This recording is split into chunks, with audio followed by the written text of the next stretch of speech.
अस्सलामुअलैकुम वरहमतुल्लाहि वबरकातुह।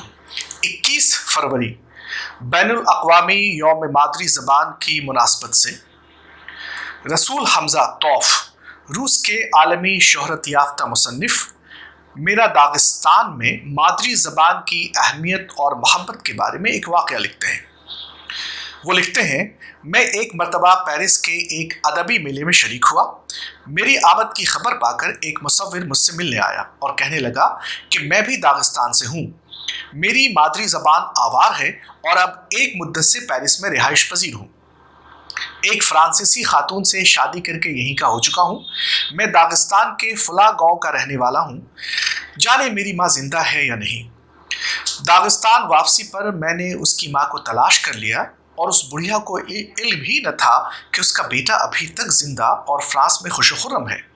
मालूम हुआ तो उसने रो रो कर बुरा हाल कर लिया और मुझसे पूछने लगी, मुझे बताओ कि उसके बालों की रंगत कैसी है, उसके रुखसार पर जो तिल था क्या अब भी है, उसके बच्चे कितने हैं। और फिर यकदम उस बुढ़िया ने पूछा, रसूल, तुमने मेरे बेटे के साथ कितना वक्त गुजारा। हम सुबह से शाम तक बैठे खाते पीते रहे और दागिस्तान की बातें करते रहे। मैंने जवाब दिया, क्या तुम ये तमाम अरसा आवार ज़बान में बातें करते रहे। उसने पूछा, नहीं, हम फ्रांसीसी में बातें करते रहे। शायद तुम्हारा बेटा आवार ज़बान भूल चुका है। मैंने जवाब दिया। ये सुनकर उस बुढ़िया ने अपने सर पर बंधा रुमाल खोलकर अपने चेहरे पर डाल लिया। हमारे यहाँ ये रिवायत है कि जब किसी माँ को अपने बेटे की मौत की खबर मिलती है तो वो अपना चेहरा ढांप लेती है। बुढ़िया रोते हुए बोली, रसूल, अगर वो अपनी मादरी ज़बान भूल चुका है तो मेरे लिए वो जिंदा नहीं, मर चुका है।